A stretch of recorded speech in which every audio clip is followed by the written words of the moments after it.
Hello, everybody. I'm Rashid Khalidi. I'm the Edward Said Professor of Modern Arab Studies at Columbia, and it is my pleasure on behalf of the Center for Palestine Studies at Columbia University, and also on behalf of the Institute for Palestine Studies, to introduce Perla Issa, who's going to be talking about her wonderful book, The Endurance of Palestinian Political Factions, an everyday perspective from Nahr al-Balad camp, though in fact the book talks about much broader issues than just Nahr al-Balad. Let me say a few words about Dr. Issa. Perla Issa is a researcher at the Institute for Palestine Studies based in Beirut. She has a PhD in politics from Exeter University. She holds a couple of master's degrees, an MA in Arab Studies from Georgetown, and a second MA in mechanical engineering from MIT. She also has a Bachelor of Science, I guess it is, in mechanical engineering from McGill University in Montreal. She's the author of this book that we're going to be mainly talking about today, The Endurance of Palestinian Political Factions, an Everyday Perspective from Nahr al-Balad Camp. The book was co-published by the University of California Press and the Institute for Palestine Studies in 2021. Its launch was obviously interrupted by the pandemic, and so we are helping to relaunch it. I think Dr. Issa has done already one book talk, but this is maybe only her second or third. In addition to her work at the Institute, in addition to her scholarship, and linked to both, Perla Issa runs research training and creative writing workshops in the Palestinian camps of Lebanon. This has led to the publication of two collections of short stories in Arabic.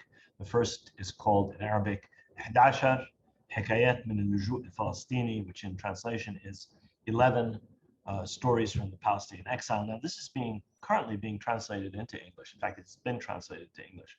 It's about to be published by OR Books together with the IPS, together with the Institute for Palestine Studies, under the title 11 Lives, Stories from Palestinian Exile. So that's a book that was published by IPS in 2017. It is, by the way, in Arabic, a bestseller. It's sold extremely well in Arabic in Palestine, in Lebanon, and all over the Arab world.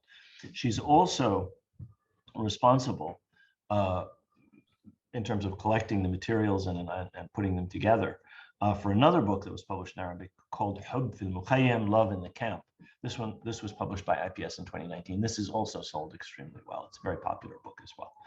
Additionally, she co-directed, she co-produced a 6-part independent documentary film series, which is entitled Chronicles of Refugees, that looks at the global Palestinian refugee experience since 1948. So we're talking to an expert in the politics, in Palestinian politics and society as far as Palestinian refugee camps are concerned, as far as the Palestinian experience is concerned. And I'm very happy to introduce Perla. She will speak for maybe 20 or 25 minutes. I'll say a few words, and then we'll open it up to the audience for questions. Please, Perla, take it away. Thank you. Thank you, Rashid, for this introduction, and thank you all for joining us. I'm very happy to be here with you and to be discussing my new book. I guess the best way for me to start would be to begin with the question, the puzzle that kind of led me to embark on this journey and to ultimately write this book. And that is, how are Palestinian political factions in Lebanon maintaining centrality in Palestinian political life in the face of widespread condemnation? How are they reproduced on an everyday basis? Now, I think that anyone with any basic knowledge of the Palestinian camps in Lebanon would know how unpopular factions are. It has been well documented in numerous studies. Tujar Dem, Khawana, Haramiye, Afnin, merchants of death, traitors, thieves, rotten. Those are just some of the terms Palestinians use to describe their political factions. They are routinely and openly insulted and are the object of numerous jokes. For example, a young man once told me how his grandmother warned him that political work is really about kind of personal ambition rather than the general good. She told him that the Palestinian people are like a bag of garlic, that no matter which one you pick out, you always end up with a head. So referring to the heads of factions, that, that factions have split so much over the years, that there's so many factions that almost every Palestinian considers themselves to be the head of something. Others would say that factions need to be put on birth control pills to kind of put an end, or to keep the splits in check. In 2006, 2007, I did a documentary film with colleagues where we interviewed, that Rashid mentioned, where we interviewed around 300 Palestinians around the world. And out of the 300 interviewees, only one person responded positively to the question, does anyone represent you politically today?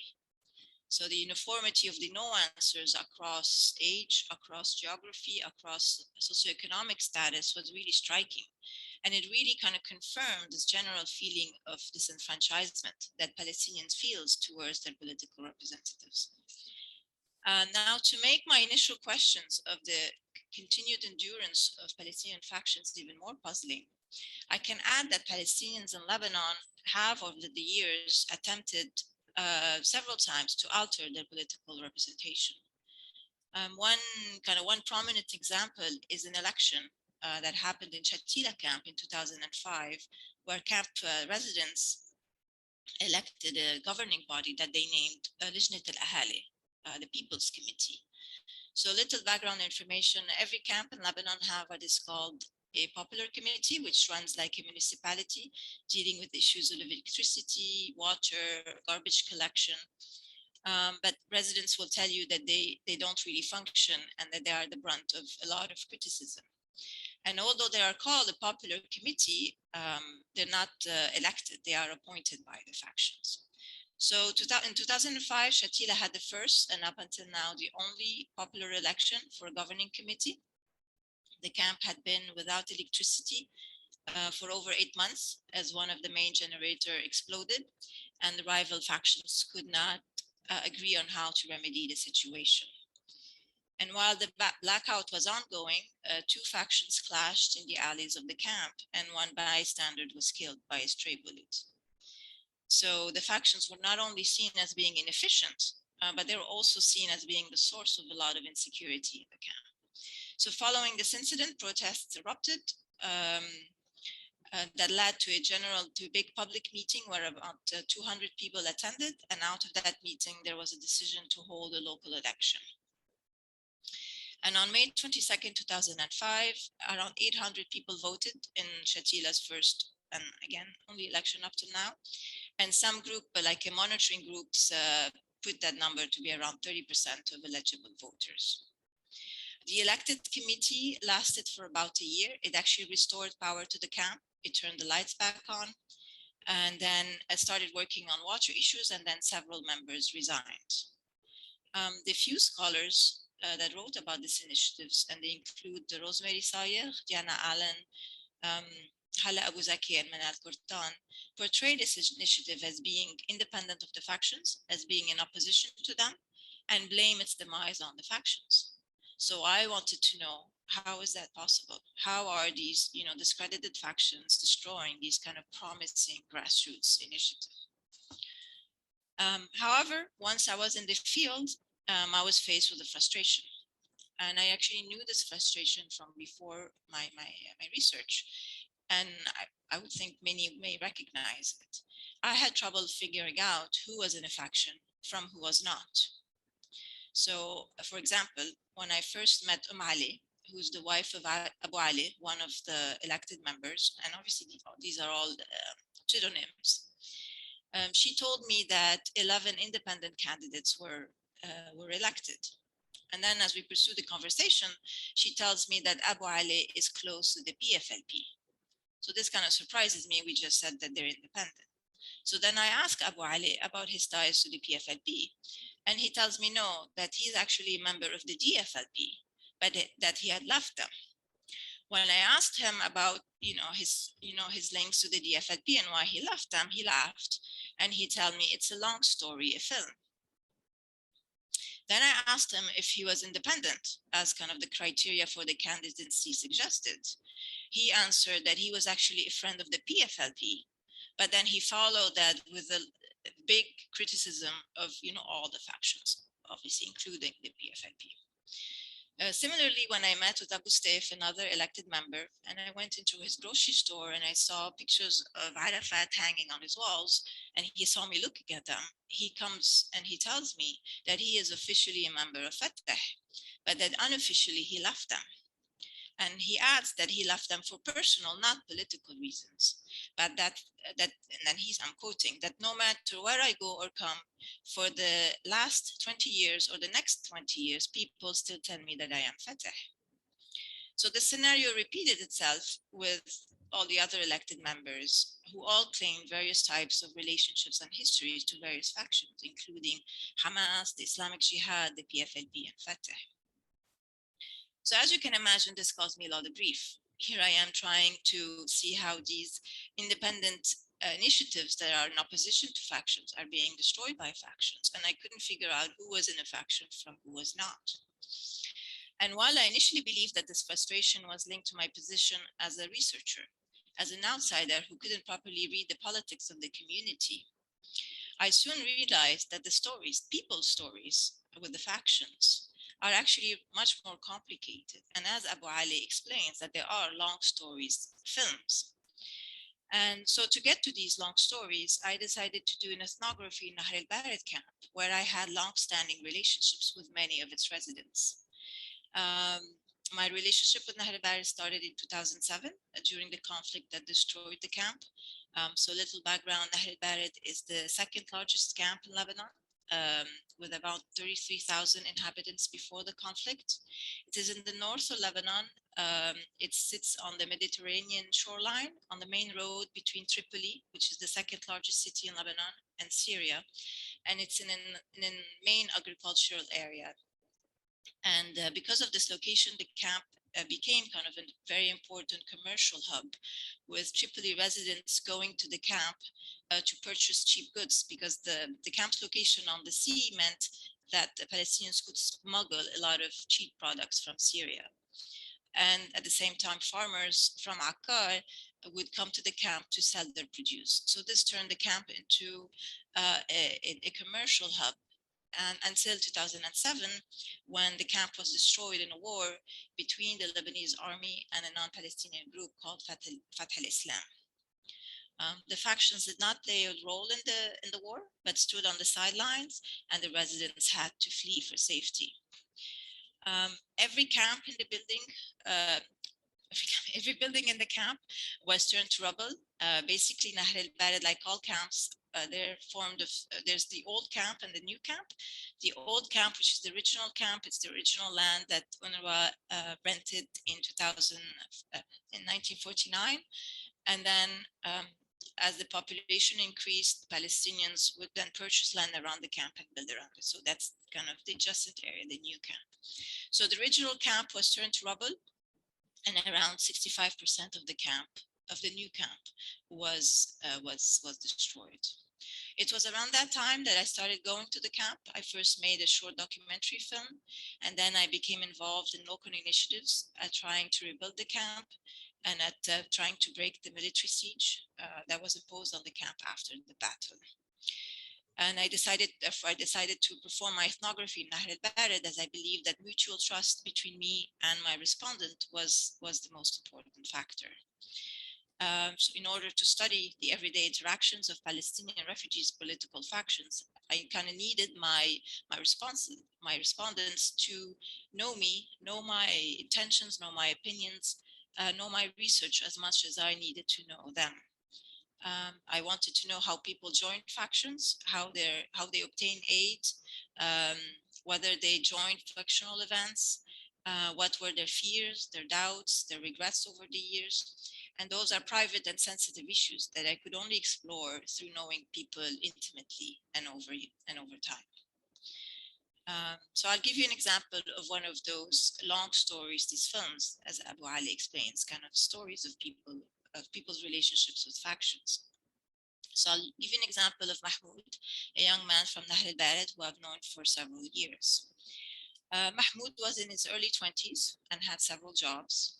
He was a construction worker by day and a DJ by night. He owned his own sound system with a mixing console and would perform at weddings, bachelor parties, and political events. He also worked with an NGO in the distribution of aid and in kids entertainment. Um, so the first time I asked Mahmoud if he was affiliated to a faction, he told me that he was in principle with the DFLP, مبدئيا. He chose a word in principle, made it sound like there was another, in reality or in practice answer. So when I tried to find out this other answer, I was kind of dissatisfied because he basically just recounted how in the 2007 conflict, he volunteered with an NGO, the Najd NGO, and he found himself invited to party meetings and then became the FLP, almost making it sound like it happened, by mistake. Then a few weeks later, I saw him leading the DFLP scouts in a political event in the camp. And this kind of clarified things in my head. It confirmed that, okay, Mahmoud is in the DFLP. Here he is walking in the alleys in Nahr leading the DFLP scouts. So he's clearly DFLP. About a month later, I'm having an evening conversation with him and I refer to him as a DFLP member. At which point he gets angry and he says, no, I already told you I'm not with anyone. I'm with my own interests, maslahti. So clearly here, Mahmoud is referring to the fact that he considers that the DFLP and himself, they don't have the same interests, that the DFLP are not looking out for his interests. It took me about a week to speak to him and to know the reasons why he got upset. And he explained that the DFLP were preparing for their yearly commemoration, their anniversary commemoration, and they had asked him to provide a sound system, and they were going to pay him $50. One, he knew the person who had lent them the sound system the year before, and they had paid him $100. So he was upset, and he sent his superior, whom I'm calling Abu Mustafa, a text message, which he showed me, and it said, كل عام وانتم بخير ولقيتكم غير, which means, happy anniversary and you better find yourself someone else. So about a month later, I'm riding in the car with him. We're driving back from Beirut to Nahr al-Barid, and he tells me of this young girl he met that he likes, and that they're sending each other text messages, and that he's trying to meet up with her. And then I learned that her father is Abu Mustafa, the same Abu Mustafa to whom he sent that daring text message to a few weeks earlier. And it seemed that, his relationship with Abu Mustafa now was entering a whole new level. Story continues. Several months later, Mahmoud decides to go back to pursue his education, to go back to college. He had cut off his education during the conflict, the 2007 conflict. So he approached Abu Mustafa, who told him that the DFLP would pay him the $200 yearly stipend that the DFLP pays its students. So one can think here that Mahmoud went back to the DFLP for financial reasons. But I would argue that if Mahmoud was looking to maximize financial returns, he better go to Fatah, who pay their students $50 a month instead of $200 a year. So I think the story really drives home 2 points. First is that trying to define Mahmoud's position as being inside or outside of the faction would not only have been impossible, but it would have missed a lot of the complexity of that relationship. And second, it also shows that the relationship between a person and a faction is really is actually mediated through interactions with other people with whom we have non-political relations. So that factional and personal relations intermix. So it was through stories like these and many others that I realized that the difficulty in defining a person's relationship with a faction can only be resolved if we question some of the basic assumptions that underlie our conventional thinking about faction and factional membership. And basically, I contend that while we all know that factions are made of people who enter into different types of relationships with each other, that in the way we talk of factions, in the way we study them, in the way we criticize them, we treat them as entities with a life of their own that exist separately and independently from the very people they seek to encompass. One way to visualize this, to visualize what I just said, is to say that we treat them like structures, almost like buildings. This could be the influence of my engineering background, but I found this analogy to be helpful. And this was actually reflected in the terminology that Palestinians use daily.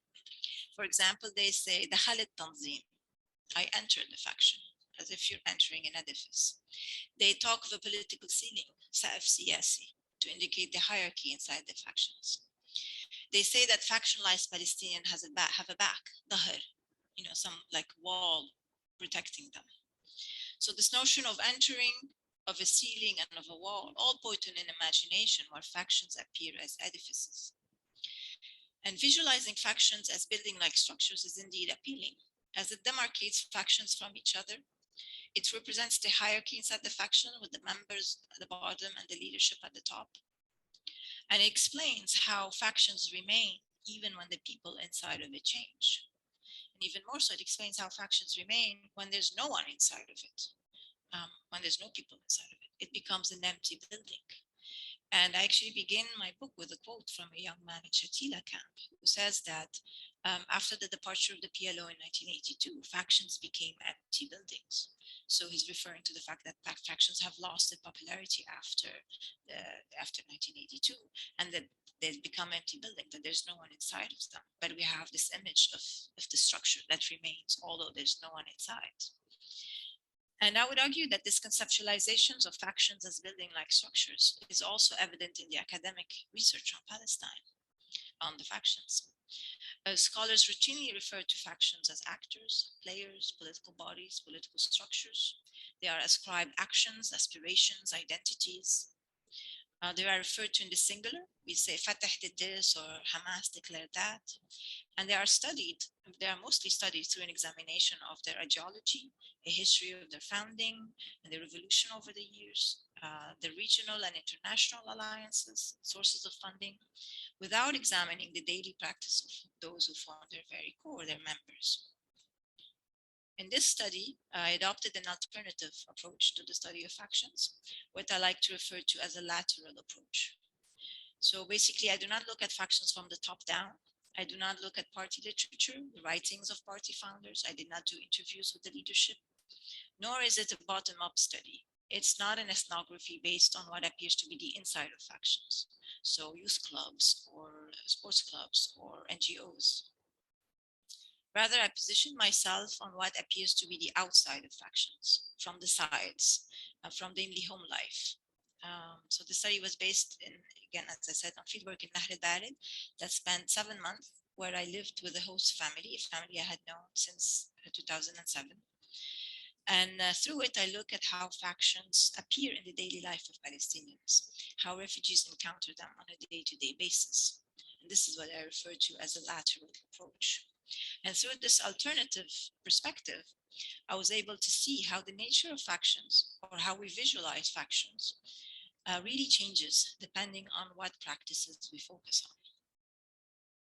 So I look at two sets of practices. First, I look at how Palestinians join factions and how their relationship evolves over time. So in other words, I look at the nature of faction membership.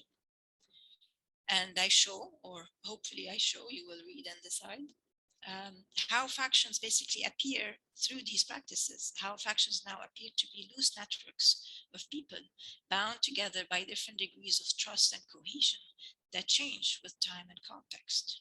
They kind of lose their appearance of bounded structures. They lose that appearance of a building with members inside and independence on the outside.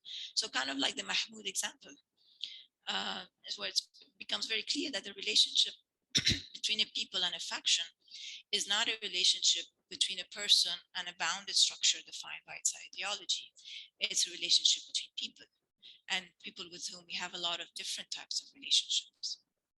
Then I look at another set of practices. I look at those of aid distribution, so how Palestinians receive aid, how factions give out aid. I look at factionalism, the violent confrontation of factions, and I look at anniversary commemorations, how factions celebrate their birth or their founding. And I show how these practices create a different imagination, a different conceptualization of what factions are. and how now factions regain this appearance of structure, appear again to be like buildings, while they appear to be edifices in their own right, that are bounded and that are defined by ideology, and how the line between the inside and the outside is drawn. That line that actually disappeared when we looked at people's stories with factions, how they joined them, and how their evolution, how their relationship evolved over time. So if I can summarize what this book is about in one sentence, I would say that this is an ethnography that traces how factions are formed through local, intimate, and interpersonal relations imbued with high levels of trust, and how, through particular practices, they metamorphose into impersonal structures that are distrusted by the community and that end up controlling people's lives. In other words, trust and mistrust coexisted in the same relationship, explaining Palestinians' continued engagement with factions while openly critiquing them. This, I hope, will help us better understand the political impasse that Palestinians, and living in Lebanon, I would say many others, find themselves in, with unpopular organizations representing them politically. Thank you. Thank you so much, Perla. Before I open up to questions for Dr. Issa, I just want to make two quick observations. The first is that this book provided me. I've lived in Lebanon for over 2 decades, including the period when the PLO was at its height in Lebanon. We left in 1983, and my understanding of Palestinian political factions always came up against a question, which is, what is the ideological bond that holds these people together? And what Dr. Issa's book has done is to show me that there is no ideological bond. I realized this when I was working in Tal Za'atar camp in the years before it was destroyed in a massacre in 1976. And we set up a daycare center. And as the political situation became more and more tense, the family said, we don't want to send our children to this preschool daycare center because we're afraid they'll be endangered, and we want there to be a shelter for them. So we dug a shelter, and all of the political factions became involved, and we got to know not just individuals and people who were our friends there, or the people who were involved with us in the daycare center, but all of these members of all of these different political factions, Fatah, Jabhat Sha'biyya, Jabhat Demokratiyya, and as Perla indicated, an alphabet soup of other smaller organizations. And it became perfectly clear that there was no ideological link whatsoever between members of any of these groups. They were bound together by completely different ties. And I think this book, I mean, it's a wonderful, wonderful ethnography, but which elucidates a really important, I think, political fact about a certain kind of retail politics, certainly. So that's my first observation. I mean, it has explained for me in a very granular way an observation that I had, and we had, those of us who were doing this work in this daycare center in Tal Za'atar, with something called Jam'iyyat In'ash al-Mukhayyam, this back in the 70s, had always felt, and we couldn't explain it. And I think this book really explains it. The second thing I wanted to say is that I think that Dr. Issa's analysis of how Palestinian political factions operate, if you want, at a micro level, partially helps to elucidate a lot about Palestinian political factions or Palestinian political groupings at a macro level.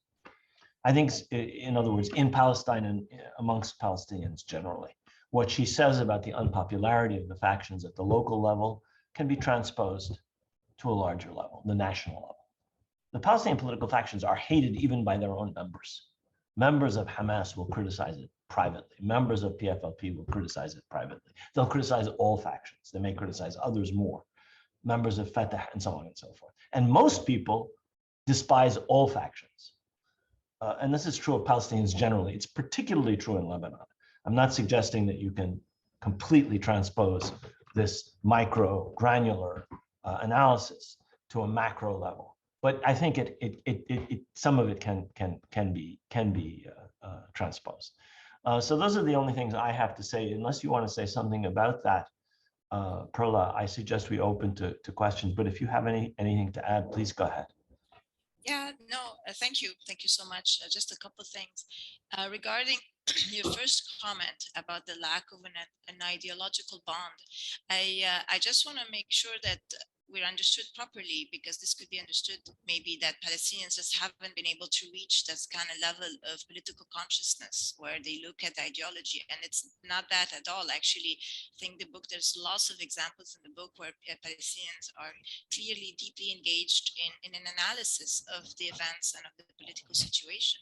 But that actually in the case, and when you live as a displaced people, and you have lived multiple wars and chronic legal discrimination and several displacement, mutual trust, interpersonal trust between one person and another is paramount, is the most important things, and it trumps any ideological factors. So this is why these were the bonds that were most important, because you're living in such insecurity that your neighbor who's been your neighbor for 20 years and who has repeatedly been there for you, you will trust them irrespective of what their ideology is. Right. So that was the first comment, and I forgot. Let me stop you before you make your second, and just tell people, for those of you who'd like to pose questions to Perla Issa, please put your questions in the Q&A. Sorry, go ahead, Perla. I apologize, but I wanted to. I forgot to say that before. No, please. Of course, we'd love to have questions. The second comment I had was about context, which you kind of make. So obviously, context is very important. And this study was done in 2011 in Nahr al-Barid. And I can add that actually, at that point, the factions were at their weakest in many ways. And this is also why I chose Nahr al-Barid, because factions, it had been 4 years since the camp was destroyed. So opposition to the faction, and as I said, the factions had stood on the sidelines during the conflict. So opposition to the faction was at a height. Political patronage at the time was very low. We could not say this of now, 2021, but in 2011, political patronage was at the low. So really, factions in a way were at their weakest, and therefore the question of their continued endurance, the question I was asking, was that much harder to answer. And I think that's why it ended up kind of stripping. It's like you're stripping the factions of all their powers, their legitimacy, their money, their arms, and still they're there. And then that's when you saw these personal relations. So I do think it's relevant to other places, whether Palestinian or not. Obviously, context changes, practices would change. But at the core, the idea that factions are first and foremost people remains valid no matter where. So, yeah. Right. Yeah, I didn't mean to suggest that ideology is meaningless in Palestinian political practice. Certainly in the time that we lived in Lebanon in the late 60s, the 70s, and the 80s, into the 80s, ideology was really, it was important at several levels. There's no question. But when you get down to the granular, to the micro level, it had much less. Importance than one might have thought. I mean, given the overt socialist ideology of some groups, and given the overt nationalist, and given the overt Islamist ideology of other groups, you would think that those ideological factors were paramount. And in fact, they're not. I mean, you could see that in elections in the West Bank, the mayoral elections, and in the elections, the Palestinian the Palestinian Assembly that was created after Oslo. You'd have people voting for Hamas in Christian neighborhoods. Well, they're obviously not motivated by Islamic ideology. They're motivated by the general desire, throw the bombs out, anybody but. And you see this in the French elections. You see this in any normal political arena, and it's certainly true in Palestine as well. I can keep asking you questions, because I see we don't have any questions yet. Please, folks, any of you who have questions, anybody who's attending either on Facebook or on Zoom, If you have any questions for Dr. Issa, please put them in the Q&A. You have written a book that is based on your own personal involvement and research in Nahr al-Bared over a decade ago. And you just mentioned that the political factions that you were looking at very carefully 10, 11, 9, whatever years ago, have since reasserted themselves to some extent. So I have two related questions. The first is, could you give us a description of the status of those factions today in 2022? And secondly, well, let's start with that one, and then I'll come back. And if there are no questions, I'll ask a second question. Sure. Please, Tfadali. Yeah, factions are still highly criticized. That hasn't changed. But what has changed is just the economic crisis and the political and the complete collapse in Lebanon and the devaluation of the Lebanese lira that had made the little money that factions give suddenly have that much more importance. So if I can give an example, for example, a guard at the faction, so someone who's paid full time, makes around $100 to $200 a month, depending on the faction. So in 2011, that's about half of the minimum wage, less. So the minimum wage was around $400, which, and obviously the minimum wage does not allow you to live. I mean, it's, you know, so the salary of a guard would be around, you know, between a quarter to half of the minimum wage. Today, because of the devaluation of the local currency of the Lebanese lira, $100, so the minimum wage is now around $20. So a guard making $100 is making now 5 times the minimum wage, or, you know, if it's $200, they're making 10 times the minimum wage. And this is related to the factions getting their money from outside of Lebanon. So it's actual dollars. In Lebanon, we have all types of dollars. We have Lebanese dollars, which we call dollars. So nobody's going to understand this. Let's talk about a devalued currency. That's yeah. So yes. So anyway, so now the value of $100 is, you know, 5 times more than what it used to be. So if I can give an example to make this a bit more maybe understandable, for example, a school teacher. Someone who works, a friend of mine actually is a Palestinian who works in a Lebanese private school, something that's very prestigious, something that's not many Palestinians are able to do, considering all the factors working against them. So this person used to make around 8 times what a guard used to make.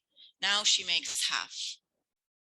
Because she continues to be paid in the local currency, which is completely devaluated, while the guard makes dollars, American dollars. So he's not, you know, experiencing that devaluation of the lira. So obviously factions have regained, I don't know, I won't say popularity, but that people have now, you know, go a lot more towards factions to be able to get aid.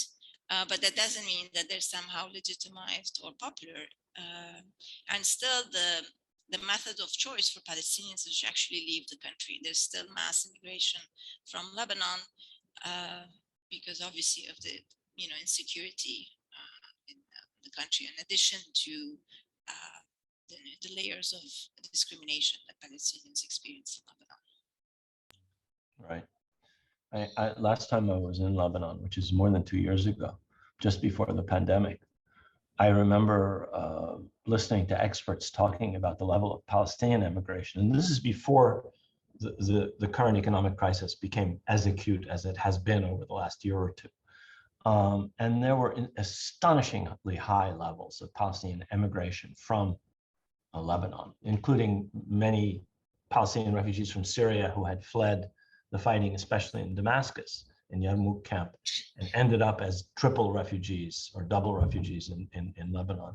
They and Palestinian refugees who had lived in Lebanon since 1948 were leaving the country in extremely high numbers. And since then, of course, the collapse of the Lebanese economy, the collapse of the Lebanese pound, the wholesale theft of the country by its bankers and by its politicians. One of the greatest examples probably of massive political corruption in the history of humankind, has led to a massive emigration of Lebanese. Yes. Enormous numbers of people are leaving Lebanon. Anybody who can manage to leave is leaving. And so I imagine that has had an impact on the Palestinian refugee camps as well. Can you talk, I know that you're not necessarily working on that today, but you are in Beirut. Can you talk a little bit about that, the impact of that immigration, in particular of Palestinians? We all know about the impact on Lebanon. Universities are losing faculty, hospitals are losing doctors, pharmacies are losing pharmacists, accountancy firms are losing accountants, anybody who has any skill. And the Lebanese are very highly educated, very skilled people, is forced to leave, or obliged in many cases to leave. So I'm particularly interested in the impact on Palestinians who, because of the extreme discrimination that they're subject to in Lebanon, have often a certain level of educational attainment, but are not able to have the opportunities that Lebanese and in some cases other Arabs have in Lebanon. Can you talk a little bit about that? Sure, absolutely.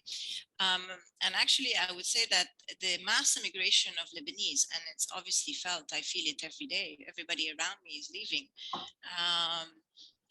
has opened a tiny opening for actually Palestinians.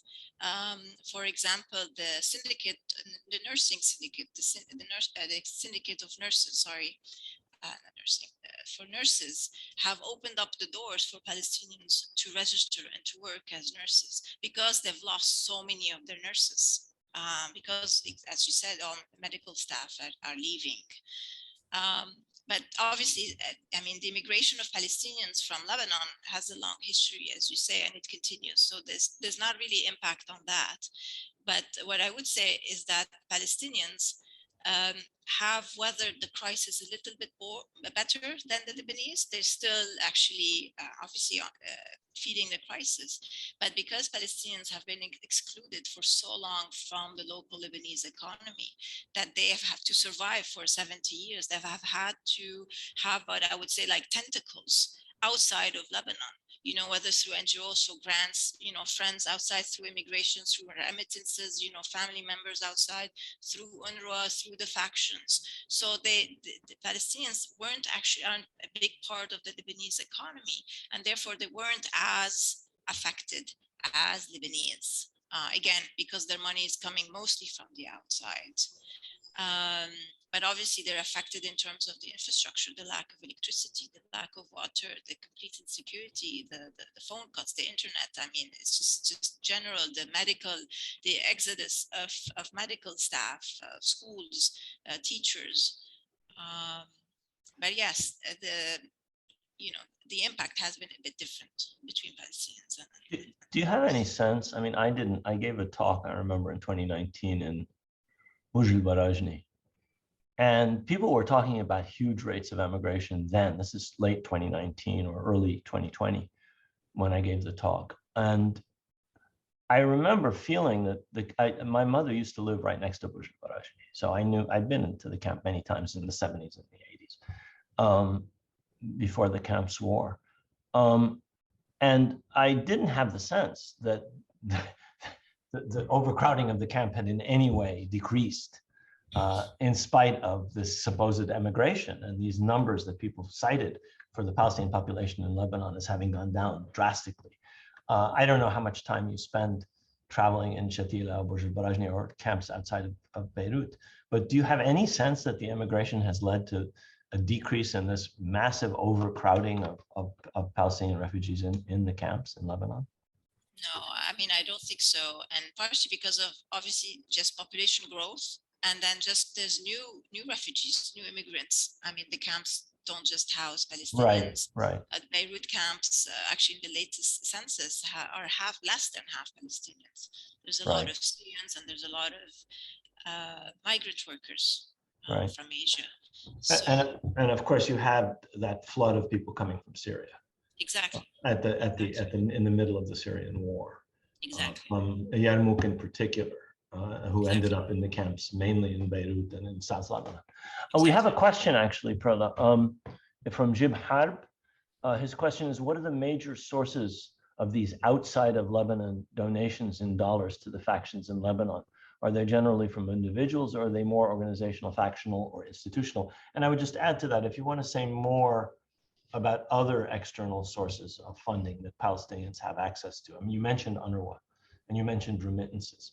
So maybe if you could touch on each of those and anything else, because I think you pointed up an interesting feature of Palestinian life in Lebanon, that because of discrimination and exclusion from the Lebanese economy, Palestinians are in a sense cushioned against some of the terrible shocks that the Lebanese economy has suffered. You can see the question in the Q&A if you want to go back and read it. But I'll read it again. What are the major sources of these outside of Lebanon donations in dollars to the factions in Lebanon? Are they generally from individuals, or are they more organizational, factional, or institutional? Sure. I mean, the PLO factions receive, so the, the PFLP, DFLP, Fatah, and all those, they receive their funding from the PLO. So, I mean, so it's not like donations. I mean, it's the money they receive from PLO that they then use to pay their members. The other factions that aren't part of the PLO, then they receive the funding. I mean, there's many books written about, the sources of funding of factions and who supports whom.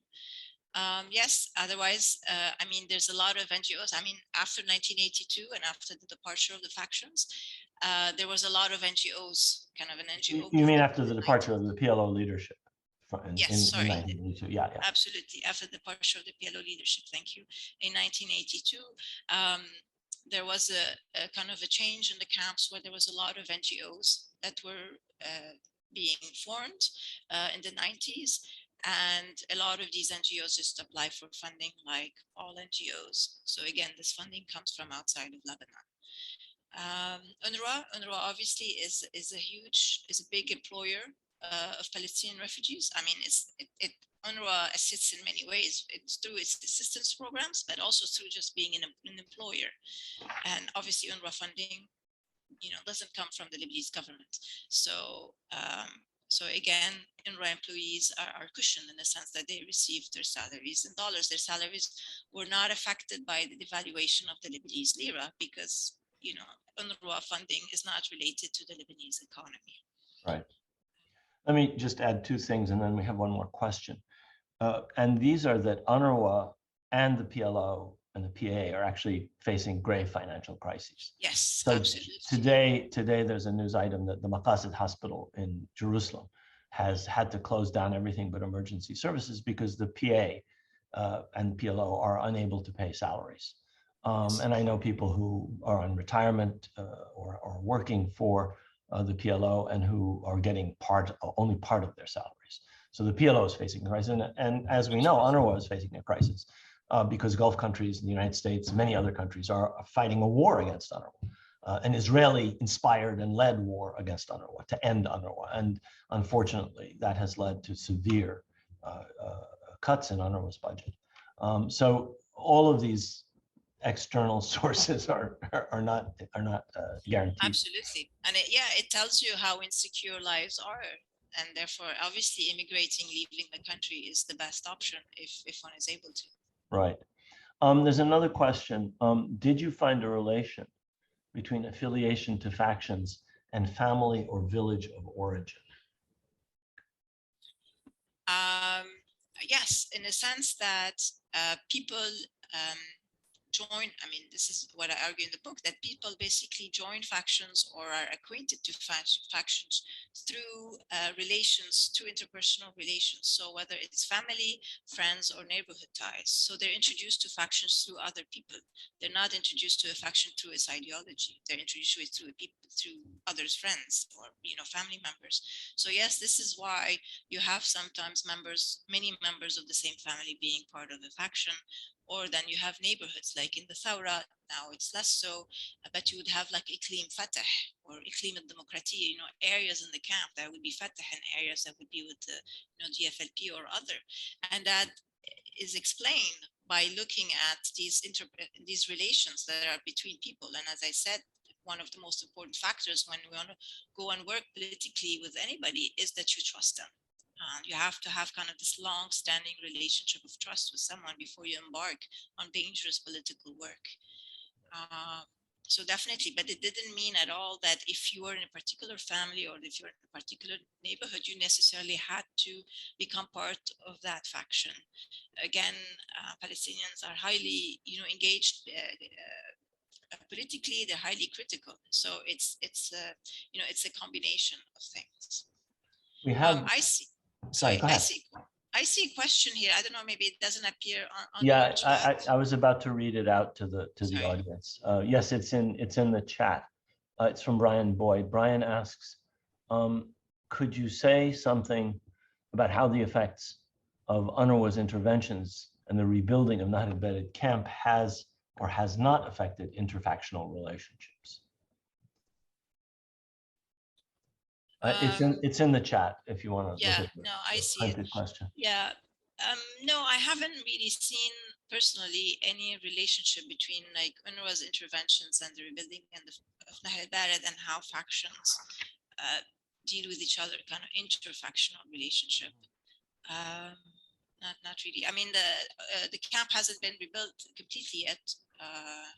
We're saying what now, 14 years later, 15 years later, it's about 70 to 80% rebuilt. But again, facing, UNRWA's financial crisis and Lebanon crisis. Yeah, I was actually going to ask you a question about Nahr al-Balad because you know the camp so well, and you just answered it. So there are people who were turned into refugees, again, as a result of the Lebanese army's war against this external faction that had nothing to do with the camp. They just took refuge in the camp, and they were rooted out by, massive destruction of most of the camp by the Lebanese army. So you have people in, as you suggest, 30% of the camp who are having to find alternative accommodation over a period of more than a decade. And one can imagine what that must mean. And I think one has to consider that the fact that this is not the only camp in that kind of situation. Yarmouk camp, in particular in Damascus, which was entirely destroyed during the fighting around Damascus, I think about 6 or 7 years ago, 5 or 6 years ago, still has not been rebuilt. And that was the largest camp in Syria. And in fact, it wasn't, as is the case with Sabra, Shatila, many of the urban camps in Lebanon, this developed into an urban neighborhood adjacent to the camp, which housed Syrians, other non-Palestinians, and Palestinians. And in some respects, like the northern edge of Sabra and Shatila, was part of the city. It was not a camp anymore, or at least it didn't look like a camp. You'd walk through it, you see multi-story buildings. And it was, people would say, oh, we're in Sabra or in Shatila. You're in parts of Bush al-Barajni. You were not in Bush al-Barajni. The camp part, the center, still looked a little bit like it used to. And so we're talking about, as you suggest, continued precarity, continued crisis for people who were made refugees in 1948-49, and who, after that dislocation and after the other dislocations, camps in Lebanon were destroyed. The Nabateeh camp was completely destroyed in 1972. So an entire camp population was driven out and forced to go elsewhere. We have in Nahr al-Balad, we have had during the camps wars in the late 80s in Bush al-Barajni, Sabra, Shatila, other parts of Lebanon, between the Syrians and their allies and Lebanese allies and the Palestinians. The enormous dislocation and destruction in these refugee camps. Do you want to say anything in general about how you see this developing in terms of Palestinian life in Lebanon? You mentioned a loosening of one syndicate's rules on entry of Palestinians into their tightly governed ranks, and what you're referring to is, in this case, the syndicate of nurses. But this is true in every professional level in Lebanon. You can't become an accountant, you can't become a pharmacist, you can't become a doctor, you can't become a lawyer, you can't become anything of these professional or groupings unless you're Lebanese. So Palestinians in particular, who may have educational attainments that would allow them to do these things, are essentially obliged to leave. And I should probably point out to listeners that this is a practice that's almost exclusive to Lebanon. This is not true in Syria. This is not true in Jordan. And those are countries in which Palestinians rise without any problem to the highest ranks in any profession. They have free access to education like other people. In the case of Jordan, they're all citizens. That's by far the largest proportion of Palestinian refugees live in Jordan. Most of them don't live in camps, or at least until the Syrian war didn't live in camps in Syria. They had moved out of the camps, or they lived in urban areas adjacent to the camps. But Lebanon is particular in its extraordinary restrictions on Palestinian life and on Palestinian professional attainment and on Palestinian security and everything else. Can you say something about how that you see that developing? I know you're a political scientist and you're an ethnologist. You're not a prognosticator. But if there's anything you want to say, we're coming close to the end of our event about that. Yeah, thank you. I mean, honestly, it's very hard to read the future because it's the situation in Lebanon itself is just so unclear, and how it could affect Palestinians. But I would say that I'm generally not very optimistic for Palestinians, in the sense that even what I just said about Palestinians having a sort of cushion that they've experienced this crisis through a cushion, I wouldn't really say it out loud in Lebanon, because so easily it could be misunderstood, and then there's a perception of, oh, Palestinians are taking advantage, or they're benefiting from this. There's such a pushback against Palestinians, and again, all changes happen, have to happen very silently. I mean, example, this syndicate of nurses, and there was strong pushback against that. So I wouldn't be very optimistic that suddenly Palestinians would be welcomed into Lebanese society, although Lebanese society may need them more, since there's this exodus. But again, just kind of this racism against them and this discrimination, I fear becomes even hardened in times of crisis, where you want kind of a scapegoat, when you want to kind of blame the other. So I wouldn't write what I just said. I would put it in writing, that Palestinians, because of their exclusion of the Lebanese society, have had, were less affected by the crisis. This is not something I would put down. I mean, one starts from such a low level that being slightly less affected by the most severe crisis in Lebanon's history doesn't mean that they're well off. It just means that they're slightly less harmed by a terrible situation that's harming everybody. Well, thank you very, very much, Perla. I found this an extraordinarily useful, having read the book and having listened to you talk about it for many years, and having lived in Lebanon and knowing a little bit of what you've talked about. I found it extremely illuminating. One of my colleagues in the library has just said, and this is in the chat, you can access it, a copy of Perla Issa's book is free to read and download at this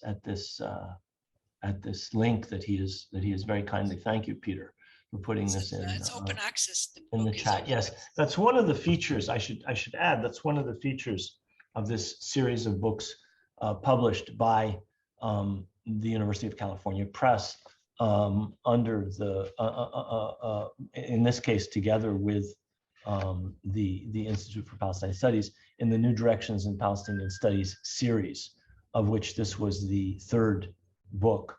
This book and two other books, one entitled Palestinian Chicago, Identity in Exile by Lauren Leibarger, and a second book, At Haq, A Global History of the First Palestinian Human Rights Organization by Lynn Welchman, as well as Perla's book, The Endurance of Palestinian Political Factions, are all free to read and download at that site. If you want, you can buy your copy, of course, in this case from the Institute for Palestine Studies or from the University of California Press. But if you want an electronic copy, it is free. On behalf of the Center for Palestine Studies, this is I've been on leave this semester, and I usually host these book talks. This is my first book talk for a while, and I'm so happy to have had this with you. I haven't seen you in ages. I look forward to seeing you soon. Hopefully you'll visit us soon. Inshallah, inshallah. Thanks to everyone in the audience for sitting in. I hope you've all enjoyed this and benefited from it as I have. Again, congratulations on the publication of this book. The distribution and reception of it was, of course, completely interrupted by the pandemic. And I'm really glad that we finally were able to do this. Thank you very, very much, Perla. Thanks to everybody who took part. Thank you.